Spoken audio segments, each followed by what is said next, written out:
우리 다 함께 사도신경 하시면서 수요 예배를 시작하도록 하겠습니다.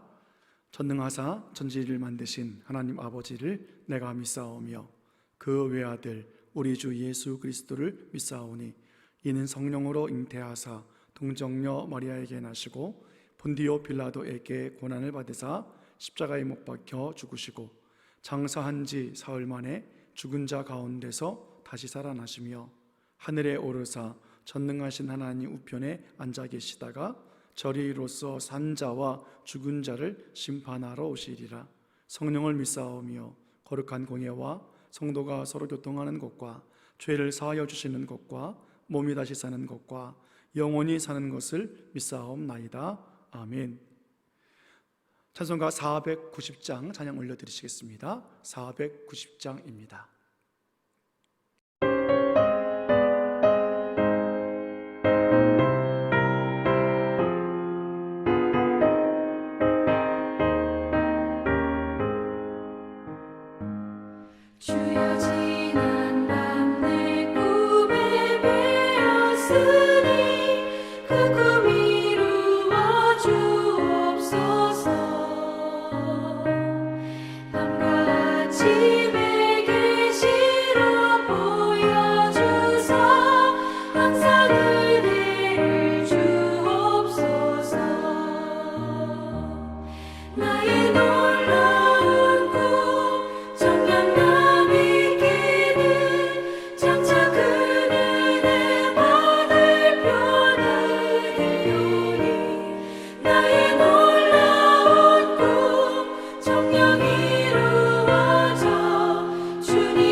오늘 우리들에게 주시는 말씀 창세기 50장 18절 말씀부터 21절까지 말씀입니다. 창세기 50장 18절로 21절까지 말씀 한 목소리로 같이 읽겠습니다. 자, 시작. 그의 형들이 또 친히 와서 요셉의 앞에 엎드려 이르되 우리는 당신의 종들이니이다. 요셉이 그들에게 이르되 두려워하지 마소서. 내가 하나님을 대신하리이까. 당신들은 나를 해하려 하였으나 하나님은 그것을 선으로 바꾸사 오늘과 같이 많은 백성의 생명을 구원하게 하시려 하셨나니 당신들은 두려워하지 마소서. 내가 당신들과 당신들의 자녀를 기르리이다 하고 그들을 간곡한 말로 위로하였더라. 아멘. 할렐루야. 하나님은 살아계십니다. 오늘도 귀한 수요일을 통해서 하나님의 은혜가 차고 넘치길 원하고, 또 하나님이 함께 하시는 그 형통의 복, 또 축복의 원복의 복을 받기를 예수님의 이름으로 축원해 드립니다. 오늘 본문에 나오는 사람은 요셉이지요. 요셉은 야곱의 아들입니다. 12명의 아들 중에 11번째 아들, 거의 막내와 같지요. 그렇게 막내로 태어나서 아버지의 사랑을 받습니다. 단순한 막내이기 때문에 사랑하는 것이 아니라 4명의 아내 중에 가장 야곱이 사랑했던 아내 라헬의 첫 번째 아들이거든요. 그러니까 사랑합니다.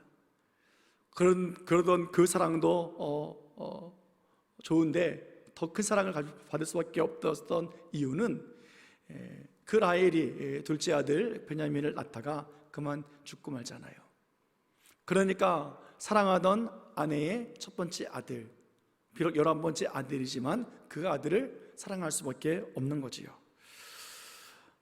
형들은 아버지의 양을 치기 위해서 들에서 생활했습니다. 그런데 요셉은 아버지의 사랑 가운데 아버지 집에서 생활합니다. 그리고 형들은 입어보지 못했던 채색 옷을 입으며 그는 가정의 많은 일들을 감당했습니다. 이렇게 아버지의 사랑이 극진하다 보니까 형들에게는 자연적으로 찾아오는 것이 또 미움과 시기, 질투 이런 것들이었던 것 같습니다. 그래서 그 형들이 동생 막내와 같은 요셉을 미워하던 중에 한 사건이 일어나지요. 그것은 요셉이 꿈을 꿨다는 거예요. 근데 꿈 얘기가 정말 화가 나게 만듭니다. 가뜩이나 미움을 받는 요셉이 꾼 꿈이 뭐냐면 아버지 또 형들의 그 집단이 자기의 그 지푸라기 집단에 절을 한다라는 거예요. 곡식단에 절을 하고 있다라는 거예요. 그러니까 더 괘씸하고 더 미움을 살 수밖에 없는 상황에 있었습니다. 그런데 그 요셉의 꿈이 정말 이루어지고 말았습니다. 오늘 본문 말씀 볼까요? 본문 18절 말씀 보겠습니다. 정말 그의 꿈이 이루어졌어요. 같이 읽습니다. 그의 형들이 또 친히 와서 요셉의 앞에 엎드려 이르되 우리는 당신의 종들이니이다. 형들이 요셉 앞에 와서 엎드립니다. 요셉의 꿈대로 그렇게 되고 있어요. 요셉의 곡식단 앞에 형들의 곡식단이 절하고 있었던 꿈이 이제 이루어지는 거예요. 그런데 놀라운 것은 18절에 보면 그의 형들이 또 친히 와서 엎드렸다고 말해주고 있습니다. 그러니까 한 번이 아니라 지금 재차 요셉에게 찾아와서 엎드리고 있다는 거예요. 그것도 그럴 것이 이 형들이 가뭄에서 벗어나기 위해서 지금 가나안에 살고 있던 그들이 애굽에 왔습니다. 왜요? 이제 동생이 애굽의 국무총리가 되었으니까 아버지와 모든 식구들을 다 애굽으로 이주시켰지요. 그 막강한 나라, 부자 나라, 힘 있는 나라의 최고 권력자가 되었으니 당연히 애굽의 국무총리에게 엎드려야지요. 동생이 아닐지라도 엎드려야 되는 상황 아니겠습니까? 그런데 오늘 그 형들이 그에게 와서 엎드려서 이야기를 합니다. 우리는 당신의 종들입니다. 아니, 동생이 막강한 나라의 권력자가 되었으니까 엎드릴 수 있겠지요. 그런데 그들이 고백하는 것이 무엇입니까? 우리가 당신의 종들이라는 거예요. 참 어떻게 보면 요셉이 권력을 휘두르는 사람처럼 보여져요. 꼭 그래야만 됐을까? 아니면 애굽의 국법일까? 하는 생각이 들 만큼 너무 심하다라고 말할 수 있을 것 같아요. 그런데 왜 그들이 그런 말을 합니까? 그 이유는 우리가 잘 아는 바와 같이 한 사건이 있었지 않습니까? 과거 형들은 요셉을 어떻게 대했습니까? 구덩이에 빠뜨렸다고요. 그를 죽게 만들었어요. 형을 만나기 위해서 아버지 심부름을 온 요셉을 그들이 보면서 이렇게 말하죠. 꿈꾸는 자가 오는도다. 정말 그 꿈이 이루어지나 보자라는 거였습니다. 그래서 그를 잡아서 구덩이에 넣었어요. 요셉을 죽이기 위해서 구덩이에 넣었다가 결국에는 노예 상인에게 동생을 팔아 버렸지요. 그때 여러분 요셉이 어땠을 것 같습니까? 순수히 그냥 형 저를 팔아 주시니 감사합니다 그럴 사람이 있겠습니까? 살려달라고 애원했을 거예요. 한 번만 용서해달라고 손을 싹싹 빌었을 거예요. 형들 내가 뭘 잘못했는지 모르겠으나 알려만 주세요, 고쳐볼게요 라고 했을 거라고요. 그렇게 애원하고 애원했던 요셉을 형들은 외면했어요. 그리고 상인들에게 팔아서 노예로 만들어 버렸다고요. 이런 일은 형제 간에 있을 수 없는 일이에요. 이거는 서로 용서가 될 수 없는 사건 아니겠습니까? 이 사건을 벌였던 형들 입장에서 요셉은 죽었어야 오히려 편했을 거예요. 노예로 팔아서 더 이상 만나지 않았어야 되는데 이게 웬일입니까? 이웃나라의 그것도 강대국 애굽의 궁존재 되었으니 이제 그들의 목숨은 이제는 파리 목숨과 같은 것 아니겠습니까? 그래서 아버지와 함께 애굽에 왔을 때 두려웠지요. 요셉의 꿈대로 그대로 엎드릴 수밖에 없었어요. 그리고 오늘 재차 또 와서 엎드립니다. 이때가 언제냐면 아버지 야곱이 죽고 장사를 지낸 후에 형들이 찾아온 거예요. 아버지가 살아계실 때에는 보복하지 않을 수 있어. 그런데 아버지가 세상을 떠났으니까 이제 동생은 분명히 우리들을 보복할 수 있는 상황에 놓여 있어 라는 거지요. 그래서 보복을 두려워하면서 엎드리는 거예요. 그리고 말합니다. 우리는 당신의 종들입니다. 이때 요셉이 어떻게 대답을 합니까? 19절 말씀 보십시오. 요셉의 대답입니다. 19절 같이 읽겠습니다. 자, 시작. 요셉이 그들에게 이르되 두려워하지 마소서, 내가 하나님을 대신하리이까. 두려워하지 마십시오. 걱정하지 마십시오. 내가 당신들을 해하지 않겠습니다 라는 거잖아요. 요셉은 이 형들이 무엇을 두려워하고 있는지 너무 잘 알고 있어요. 자신을 외면했고, 자신을 죽이려 했고, 자신을 노예 상인에게 팔 때에 그렇게 애절하게 애걸을 하면서 살려달라고 했는데도 불구하고 외면했던, 파렴치한, 인간답지 못한 그들의 모습을 알고 있기 때문에 형들은 어떻게든 요셉이 우리를 해야 할 것이다 라고 생각하고 있는 그 생각을 요셉은 알고 있는 거지요. 그러니까 뭐라 그래요? 두려워하지 마세요. 내가 보복하지 않습니다. 내가 아무것도 하지 않습니다. 왜 요셉은 형들을 보복하지 않고 왜 안심시키고 있을까요? 본문 말씀 그대로예요. 19절에 보니까 뭐라고 말합니까? 요셉이 그들에게 이르되 두려워하지 마소서, 내가 하나님을 대신하리이까. 오늘 요셉이 보복하지 않은 이유는 하나님을 알기 때문에 그래요. 보복하는 것이 하나님께 있기 때문에 그렇다고요. 살리고 죽이는 것은 우리 손에 있는 것이 아니라 하나님의 손에 있음을 알기 때문에 내가 하나님을 대신하겠습니까? 라고 이야기하고 있다고요. 더 나아가서 요셉이 알고 있는 것은 무엇입니까? 하나님이 어릴 때 주셨던 그 꿈을 이루어 주신 분이 바로 하나님이라는 것을 요셉은 알았어요. 그 꿈 때문에 형들에게 미움을 당했습니다. 그래서 여기까지 이렇게 애굽에 살게 되었습니다.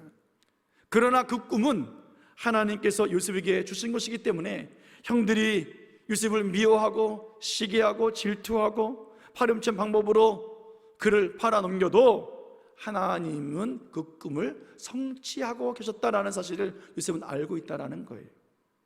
그래서 뭐라고 말씀하고 있습니까? 하나님이 하시는 일인데 내가 어찌 하나님을 대신해서 할 수 있겠습니까? 라고 오늘 하나님의 하시는 일을 형들에게 선포하고 있는 장면이에요. 여러분, 하나님은요 우리보다 위대하세요. 지혜로우세요. 하나님의 생각은 우리의 생각보다 훨씬 높고 크고 위대하지 않습니까? 오늘 요셉이 그 사실을 알고 나니까 인간적으로 왜 형들에게 보복하지 않겠습니까? 형들을 죽이지 않는다 할지라도 화라도 한번 낼 거예요. 형들 왜 팔았습니까? 그때 왜 나를 그랬습니까? 라고 좀 물어라도 봤을 텐데 하나님 하신 일을 알기 때문에, 하나님의 생각을 그는 깨달았기 때문에 두려워하지 마십시오. 하나님을 내가 대신할 수 있겠습니까? 라고 말하고 있잖아요. 하나님이 요셉에게 꿈을 주셔서 그러면 하나님 하시고자 하신 일이 과연 무엇이었을까? 본문 20절 말씀 보겠습니다. 본문 20절. 자, 시작. 당신들을 나를 해하려 하였으나 하나님은 그것을 선으로 바꾸사 오늘과 같이 많은 백성의 생명을 구원하게 하려고 하셨나니. 오늘 형들이 요셉을 악하게 행했던 것을 하나님은 선으로 바꾸어 주시는 선하신 하나님이십니다. 형들이 왜 악합니까? 요셉을 팔았기 때문입니까? 예, 그것도 악한 거지요. 어떻게 동생을 팔 수 있겠습니까? 그런데 진짜 악한 것은 동생을 팔았기 때문이 아니에요. 진짜 악한 것은 뭐냐면 그 동생의 요셉의 생명을 돌보지 않은 것이 악하다는 거예요. 하나님께서 요셉에게 행한 형들의 그 해함을 선으로 바꿔주셨던 진짜 이유는 다른 것이 아니라 하반절에 나와 있는 말씀, 많은 백성의 생명을 구원하게 하려 하셨기 때문이라는 거예요. 단순히 하나님은 요셉을 살려내시고 복을주시는 하나님이 아니라 하나님의 백성들의 생명을 구원하시기 위해서 오늘 요셉에게 꿈을 주시고 요셉에게 찾아온 그 해야 하는 모든 것들도 선하게 바꾸어 주시고 계신 하나님, 요셉이 그것을 알았기 때문에 형들에게 말합니다. 안심하십시오. 걱정하지 마십시오. 하나님이 하신 일은 보복하는 일이 아닙니다 라고 말하고 있는 거지요. 우리는 보통 살면서 내가 한 일에 대해서 선한지 악한지 우리는 참 구별하려고 그래요. 이것이 옳은지 옳지 않은지 결정하려고 그래요. 파악합니다. 맞아요. 그렇게 해서 옳은 길을 해야 되고, 옳은 길을 걸어가야 되고, 옳은 일을 해야 되고, 선한 일을 행해야 되겠지요. 그러나 진짜 선과 악의 구별은 어디 있을까요? 요셉은 그것을 알고 있습니다. 형들이 자기에 대해서 악하게 행했던 그 행동들의 문제가 아니라 자기를 구덩이에 넣고 노예로 판 것이 악한 것이 아니라 하나님이 아끼시는 생명을 관심 갖지 않았다라는 거예요. 시기할 수 있고 질투할 수 있습니다. 그러나 하나님이 지키시는 생명에 대해서 한 번쯤 고민해 봤어야 되지 않겠는가라는 거지요. 노예로 팔린 이 요셉, 하나님과 함께함으로 그는 형통한 자가 되어져서 형통한 삶을 살아가고 있습니다. 노예의 생활 속에서도, 모함을 받아서 감옥에 들어갔어도, 그리고 애굽의 국무총리가 되었어도 요셉은 하나님과 함께 하시기 때문에 형통한 삶을 살아왔어요. 하나님의 하시는 일은 자기의 생명을 보존하시는 일이셨고, 그리고 그 생명을 아낌없이 사랑해 주시는 하나님의 놀라운 손길을 요셉은 알았기에 그가 어디에 있든지 무슨 일을 하든지 어딜 가든지 하나님이 함께 하심으로 형통한 삶의 모습으로 축복의 삶을 살고 있었더라라는 거예요. 생명의 주인이신 하나님, 그 하나님을 안 요셉은 형들을 안심시킵니다. 자신의 생명의 주인이신 하나님, 그 하나님이 오늘 형들의 생명을 붙잡고 계신 하나님이십니다. 그 생명이 하나님 손에 있습니다. 내가 대신할 수 없습니다 라는 고백이었습니다. 요셉은 오늘 단순히 형들을 용서하고 위로하는 것을 뛰어넘어서 하나님의 하신 일을 그가 행하고 있습니다. 어떻게 하나님의 일을 행했는가 본문에 또 나타나고 있는데요, 21절 말씀 보겠습니다. 같이 읽습니다. 시작. 당신들은 두려워하지 마소서. 내가 당신들과 당신들의 자녀를 기르리이다 하고 그들을 간곡한 말로 위로하였더라. 아멘.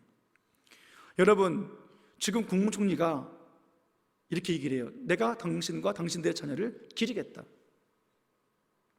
여러분, 권력자예요. 부자예요. 힘이 있어요. 식구들 돌보는 거 당연합니다. 그런데 뭐라고 말씀하고 있습니까? 이 말을 어떻게 해요? 그들을 간곡한 말로 위로하고 있다는 거예요. 이게 간곡하게 말할 문제예요? 그냥 하겠다면 하는 거잖아요. 아니, 세상의 권력자가 내가 당신과 조카들 다 기를게요, 이건 그냥 간단한 문제예요. 근데 어떻게 해요? 간곡하게 말하고 있다고요. 왜요? 권력이 있으니까, 돈이 있으니까, 힘이 있으니까 내가 가족을 책임지겠다라는 말이 아니라 오늘 하나님의 형통함이 어떤 것인지, 형들과 조카들에게, 모든 식구들에게 하나님의 형통함을 알게 해주겠다라고 간절하게 지금 하나님의 복음을 전하고 있는 거예요. 하나님이 우리의 생명 되신 그 주인 되신 하나님, 우리의 삶에 일어나는 많은 화들을 선으로 바꾸어 주셔서 우리로 하여금 하나님의 좋으심 안에 있게 하신 하나님, 그 하나님이 함께 하시고 정말 하나님이 원하셨던 생명을 지키시고 생명을 주관하시는 하나님인 것을 내가 정말로 알게 하겠다, 간곡하게 그들을 설득하면서 위로해 주고 있는 장면 아닙니까? 우리는 우리 삶에 찾아오는 여러 가지 해로운 일들, 그것을 손으로 바꿔만 주셔도 감사지요. 은혜예요. 하나님의 선물이에요. 축복이에요. 맞습니다. 그러나 오늘 우리는 요셉처럼 하나님이 하시는 일이 얼마나 위대하신지, 그리고 얼마나 선하신지, 그리고 생명을 얼마나 아끼고 보존해 주고 계시는지 오늘 본문 말씀을 통해서 보고 듣고 우리들 삶에 경험하는 그런 삶을 살아가면서 우리들도 요셉처럼 간곡히 하나님의 보시는 그 생명의 귀정함을 전할 수 있는 그런 삶을 우리는 살아가야만 합니다. 우리가 어떻게 하나님을 대신할 수 있겠습니까? 이 말은 하나님의 뜻이 이루어져야 한다는 거지요. 우리 뜻이 아니라 우리의 모든 해로움도 선으로 바꿔주시는 그 하나님, 그 하나님의 위대하심이 얼마나 위대하신지 드러내 보이기를 원하는 우리들의 믿음의 고백이 날마다 있어야만 합니다. 하나님 과연 어떤 위대하심을 보여주시기를 원하셨는가? 오늘 본문에 가장 먼저 우리들에게 눈에 띄는 것은 뭐냐면 우리들의 생명을 보존해 주신다는 것 아니겠습니까? 왜 우리들의 생명을 그렇게 값지게 보호하고 계십니까? 보존하십니까? 예수님을 믿는 우리들이기 때문에 그래요. 하나님의 자녀가 된 우리들이기 때문에 그래요. 우리의 생명은 더 이상 내 생명이 아니라 하나님의 손에 있는 하나님의 생명, 예수 그리스도의 생명이기 때문에 그래요. 요한 1서 5장 12절 말씀 볼까요? 같이 읽습니다. 시작. 아들이 있는 자에게는 생명이 있고 하나님의 아들이 없는 자에게는 생명이 없느니라. 아멘. 예수 그리스도를 믿는 자, 예수 그리스도와 함께하는 사람에게는 그리스도의 하나님의 생명이 있어요. 그러니까 하나님께서 그 생명을 아끼시는 거예요. 보존하시는 거예요. 왜요? 아들의 생명이고 하나님의 생명이기 때문에 그래요. 우리를 살리신 생명이시고 그 생명은 영원한 생명이기 때문에 그래요. 우리를 위해서 십자가에 죽으시고 우리의 저주와 사망과 질고와 모든 것들을 다 담당하셔서 건져내 주신 그 은혜, 그 생명, 그것이 우리에게 있기 때문에 하나님은 하나님의 사람들의 생명을 끝까지 책임지신다라는 것 아니겠습니까? 요한복음 6장 54절 말씀 보면 이런 말씀이 또 있지요. 같이 봅니다. 내 살을 먹고 내 피를 마시는 자는 영생을 가졌고 마지막 날에 내가 그를 다시 살리리니. 우리가 성찬식을 통해서 예수 그리스도의 살을 피를 마시는 기념을 우리가 행합니다. 예수 그리스도의 살이신 그 말씀을 먹고 예수 그리스도의 새 언약인 피를 우리가 기억하면서 믿음을 가지고 살아가는 우리들에게는 생명이 주어졌어요. 생명을 가졌고 라고 말씀해 주고 있다고요. 이런 사람들에게는 하나님 약속이 무엇이었습니까? 마지막 날에 내가 그를 다시 살리리라 하신 약속입니다. 오늘도 하나님은 그 약속 지키시기 위해서 우리들의 생명을 지키시고 우리를 살려내시는 하나님이십니다. 하나님은 그렇게 하나님의 꿈을 이루어 가시는 거예요. 말씀을 맺겠습니다. 오늘 하나님이 형들에게 배반당하고 해함에 또 어두움 속에서 어려움 속에서 죽음의 삶을 살고 있었던 요셉과 함께 하셔서 형통한 자로 만드시고 형통한 삶을 살아가게 해 주셨음을 우리들에게 보여주고 있습니다. 하나님이 주신 꿈, 그 요셉의 꿈은 요셉을 향한 장래희망의 꿈이 아니에요. 화를 선으로 바꿔주시는 그런 꿈이 아니었습니다. 진짜 하나님이 나타내고자 하셨던 꿈은 온 백성들, 하나님의 백성들을 살려내시고자 하시는 하나님의 구원사역의 꿈이었던 사실을 우리들에게 또 알게 해주고 계십니다. 더 나아가서 생명의 주인이신 하나님, 우리들에게 그 생명을 주셔서 그 생명으로 우리들을 길러 주신다라는 거잖아요.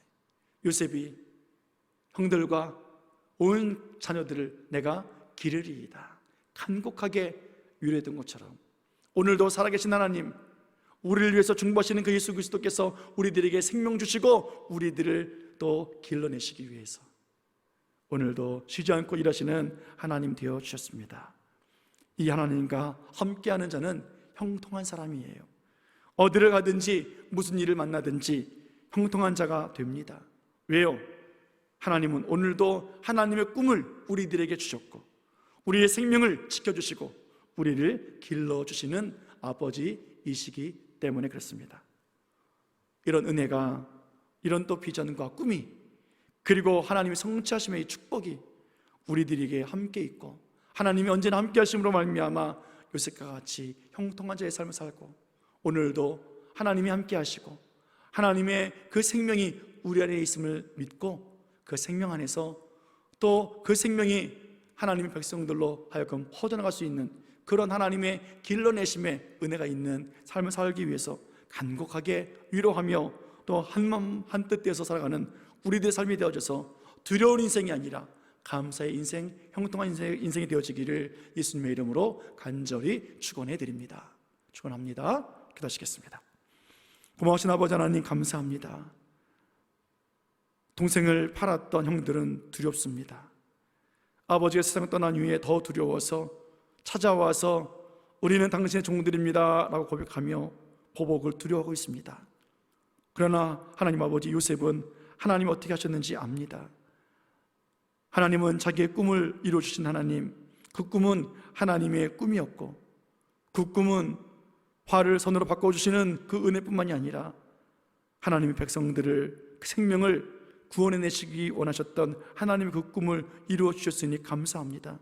요셉이 그것을 알기에 오늘 형들을 보복하지 아니하고 그 형들을 또 가족들을 하나님의 그 생명 안으로 불러들여서 그들을 길러내기를 원하고 있습니다. 주여, 오늘도 그 은혜에 감사해서 살고 있는 우리들에게도 동일한 은혜를 허락하여 주옵시고 형통의 삶을 살게 도와주시고 우리들에게 주신 예수 그리스도의 그 생명 그리고 하나님의 기르심 가운데 우리가 또 믿음으로 살아가면서 하나님의 뜻 가운데 잘 길러지는 우리들의 삶이 될 수 있도록 은총 베풀어 주옵시고 하나님의 꿈을 우리들을 통해서, 우리 교회를 통해서 펼쳐주시고 성취하여 주옵소서. 감사드리옵고 예수님의 이름으로 기도드리옵나이다. 아멘. 다 함께 찬송가 우리 521장 찬양 올려드리시겠습니다.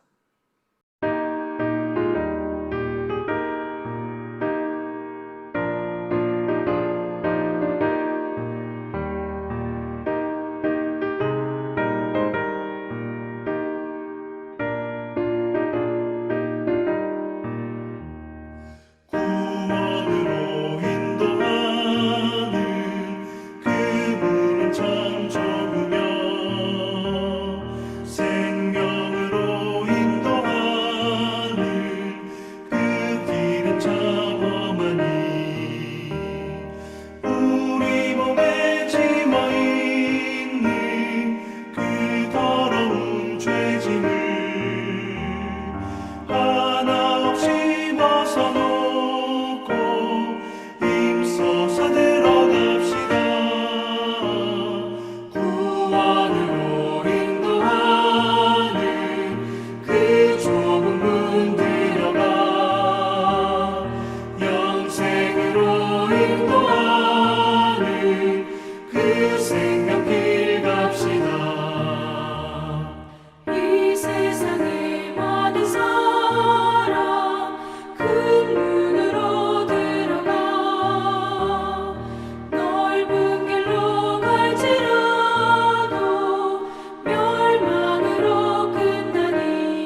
기도하시겠습니다.